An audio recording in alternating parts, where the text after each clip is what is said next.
এবার এলজিডির প্রকৌশলী ধরা পড়লেন দুদকের কঠিন জালে। হ্যাঁ, এই এলজিডির এই প্রকৌশলী সাহেব উনি পোস্টিং ছিলেন হচ্ছেন কিশোরগঞ্জে, এবং দুদকের অনুসন্ধানে ঢাকায় প্লট, ফ্ল্যাট এবং তার কলেজ শিক্ষক স্ত্রীর নামে কোটি কোটি টাকার সম্পদ, কোটি কোটি টাকার ব্যাংক ব্যালেন্স পাওয়া গেছে। শুধু তাই নয়, শেয়ার বাজারের বিনিয়োগ করেছেন 4 কোটি টাকা, এফডিআর বা স্থায়ী আমানত রয়েছে 1.25 কোটি টাকারও বেশি। এই দম্পতির বিরুদ্ধে মামলার সুপারিশ করেছে দুর্নীতি দমন কমিশন বা দুদক। শুধু শ্রোতা, এই খবরটির মূল পর্বে যাওয়ার আগে অনুরোধ করে রাখি আমাদের চ্যানেলটি সাবস্ক্রাইব করার জন্য, তাহলে আমরা অনুপ্রাণিত হব এবং এই ধরনের হট নিউজগুলো আমরা আপনাদেরকে সবার আগে জানাতে পারবো ইনশাল্লাহ। ফিরে যাচ্ছি খবরে। রাশেদুল ও তার স্ত্রী অপর্ণার ব্যাংক হিসাবে দুদক যে অনুসন্ধান চালিয়েছে সেখানে দেখা যাচ্ছে যে টোটাল 22,80,57,707 টাকার অস্বাভাবিক লেনদেনের তথ্য পেয়েছে দুদক, এবং এরই পরিপ্রেক্ষিতে তাদের বিরুদ্ধে মামলা করার জন্য প্রস্তুতি নিচ্ছে দুর্নীতি দমন কমিশন। অনুসন্ধান শেষে এই দম্পতির বিরুদ্ধে মামলার সুপারিশ করেছেন দুদকের সহকারী কমিশনার মোহাম্মদ সাজিদুর রহমান। শুধু শ্রোতা দেখেন তাদের দুর্নীতির কি বিশাল পাহাড় পরিমাণ তাদের দুর্নীতির অবস্থান, এবং তাদের যে ব্যাংক হিসাব দেখা গেছে প্রায় 22 কোটি টাকার লেনদেন, অথচ তারা এই দম্পতি যে ইনকাম ট্যাক্স লিখেছেন তার অনেক অনেক কম।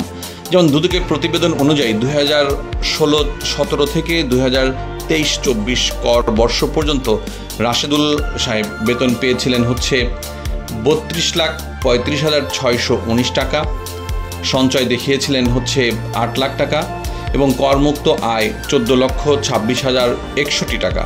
তিনি মায়ের কাছ থেকে উপহার হিসেবে পেয়েছিলেন 4 লক্ষ টাকা, বাবা ও দাদির কাছ থেকে উপহার হিসেবে পেয়েছিলেন 6 লক্ষ টাকা, নিকট আত্মীয়র কাছ থেকে নাকি তিনি আরও উপহার পেয়েছিলেন 6 লক্ষ টাকা।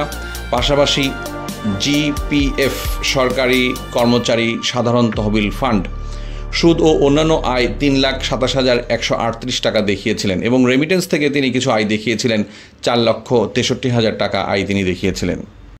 জানা যায় যে তিনি 2018 থেকে 2024 সাল পর্যন্ত বিপুল অর্থ বানান, এবং গত বছর মে মাসে তিনি ছুটিতে বিদেশে পড়তে যান, এবং তার পরিবার বর্তমানে অবস্থান করছে নিউজিল্যান্ডে। তারা অনেক সুখে শান্তিতে রয়েছেন, অথচ তাদের বিরুদ্ধে এখন দুদকের মামলার প্রস্তুতি চলছে। এরকম অসংখ্য দুর্নীতিগ্রস্ত কর্মকর্তার নাম আমরা জানতে পারবো, যারা প্রত্যেকেই কম বেশি তারা দুর্নীতির সঙ্গে জড়িত হয়, নিজেরা জড়িত হয়েছেন, অথবা উপর মহলের প্রেসারে বা তাদেরকে সার্ভ করতে গিয়ে অনেকে দুর্নীতি করেছেন। সো দুর্নীতি একটি আমাদের দেশের দেখা যাচ্ছে যে একটা খুবই কমন একটা রোগ, যে রোগে আক্রান্ত অনেক কর্মচারীরা।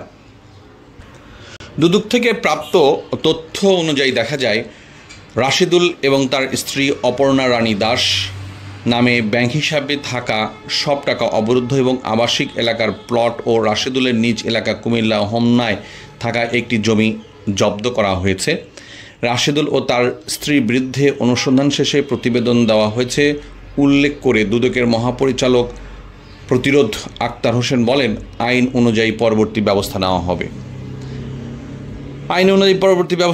মানে কি, তারা তো বাংলাদেশেই নাই, তারা এখন সব পরিবার রয়েছে নিউজিল্যান্ডে, এবং সেই ভদ্রলোক আরও উন্নত পড়াশোনার জন্য তিনি নিউজিল্যান্ডে রয়েছে বলে জানা গেছে। জানা যায় রাশেদুলের স্ত্রী অপর্ণা কিশোরগঞ্জের একটি সরকারি কলেজে তিনি কর্মরত। দুদক সূত্র থেকে প্রাপ্ত সংবাদের ভিত্তিতে জানা যায় তার নামে 91,91,842 টাকার সম্পদ রয়েছে। এর মধ্যে একটি বেসরকারি ব্যাংকে অর্থাৎ কিশোরগঞ্জ শাখায় 60,43,908 টাকা, নগদে আছে 31,47,000 টাকা, এবং তার নামে আরও 10 ভরি স্বর্ণ রয়েছে। শুধু শ্রোতা, এ ধরনের সংবাদ নিয়মিত পেতে আমাদের চ্যানেলটি এখনই সাবস্ক্রাইব করুন। ধন্যবাদ সবাইকে।